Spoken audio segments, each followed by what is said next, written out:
Hello students, welcome to the next session of Engineering Mechanics. This is Professor Vidyasagar Mugi. In this session, we'll be studying on next concept on analysis of coplanar non-concurrent force system. So while defining force and its classification, we had studied that what are the different classifications of force. One such classification of force is coplanar non-concurrent force system. Now, what is this coplanar non-concurrent force system? So, coplanar non-concurrent force system is one where a force system in which all the forces are acting in a single plane, but their line of action do not meet about a single point.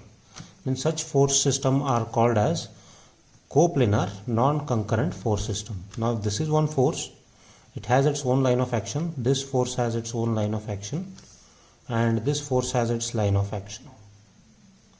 So these forces do not meet at a common point, right? But they all lie in a single plane. The best example is given with respect to the force acting on the ladder. Now this is a ladder which is resting against a wall. Now there is one force acting like this, one force acting here, force of the person standing. So if you see this, the line of action of this force is downwards, line of action of force is here, this line of action of force is here. So they do not meet at a common point. So such force system we call them as coplanar non-concurrent force system. Now how do the finding of the resultant of coplanar non-concurrent force system is similar to that of the coplanar concurrent force system. So where we find out the resultant of the force by using a relation R equal to root of summation fx square plus summation fy square, and direction of the resultant alpha equal to tan inverse of fy by fx.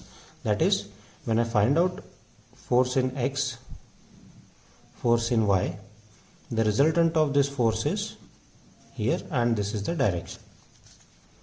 But in non-concurrent coplanar force system, as we know that the force do not meet at a common point, so it is very important to find out the position of the resultant.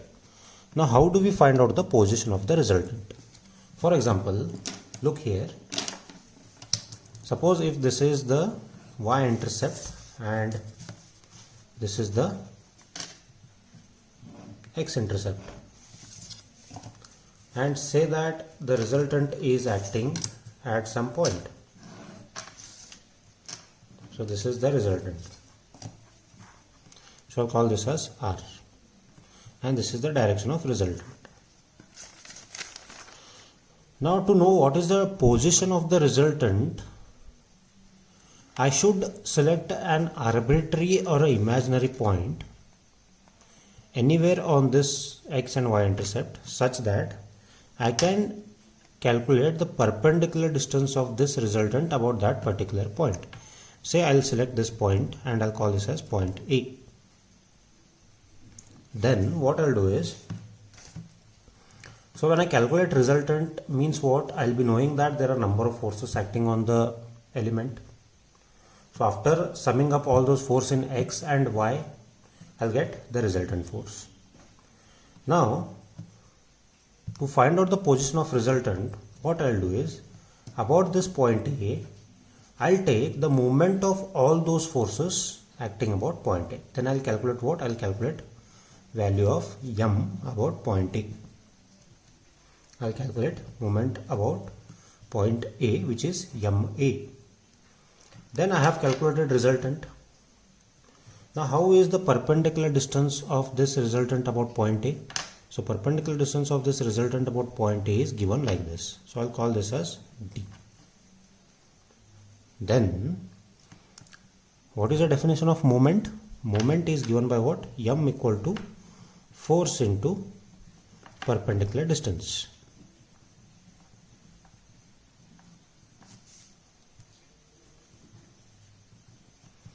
Now I know what is moment about A. So I know what is moment about A. So I'll write that value here, ma. That is equal to, what is force here? Force is nothing but this resultant force. Resultant is a force. Then I'll write this as R into what is the perpendicular distance? It is D. Right. I know what is value of M. I know what is value of R. What is unknown? D is the unknown. How would I calculate D? So M A divided by R. Then I'll do this as mod of M by R, because distance is never in negative, so it is given by modulus. So I know value of M, I know value of R. What I'll get? I'll calculate D. So calculating D, what I'll get? I'll get the position of the resultant about point A. So resultant is acting at a distance of D from point A, which is nothing but the position of the resultant. Now, where does this resultant cut about x-axis or x-intercept, and where does the resultant cuts about y-axis or y-intercept? How do we calculate that? We know that for a resultant, when we resolve this, we get the resultant by summing up summation fx and summation fy. If we take this, we'll get resultant. Now to calculate what is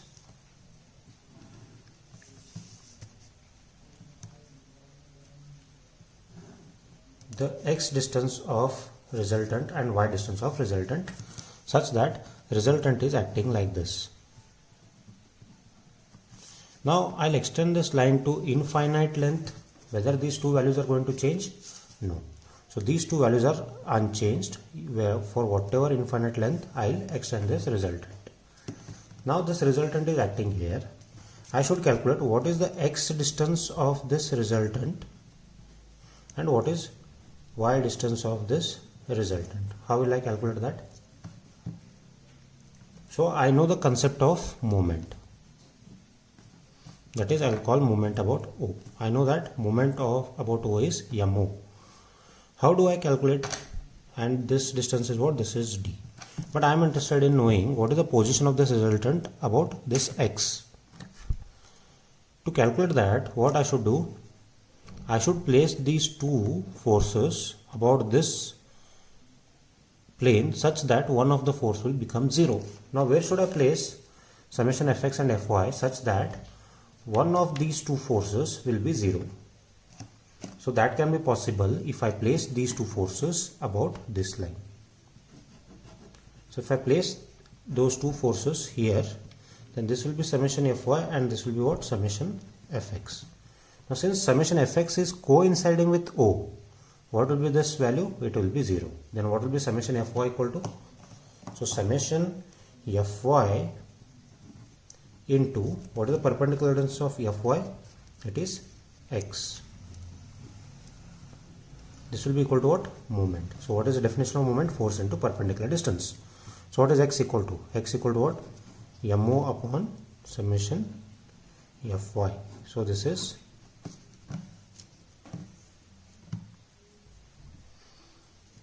how we calculate the x value or x intercept. On the same hand, if I ask you to calculate y distance, how will I calculate? Where does the resultant cut about y axis? What is this value of y? How do you calculate? So equation will be what? Now these two forces I should move and I should place here. Then when I place them here, how will that be? So fy will be like this and fx will be like this. And this is summation fy. Now fy is in line with O, means what? This becomes, this is equal to 0. This is equal to 0, then what is remaining? Fx is remaining. Then fx equal to what? Summation fx into what is the perpendicular distance of fx? It is y. This is equal to what? MO. And what is y equal to? Y equal to mod of MO divided by summation fx. So this is how we calculate the position of resultant. Hope that you have understood this. So based on this, we have an important derivation to be derived, which is called as Varignon's theorem of moment.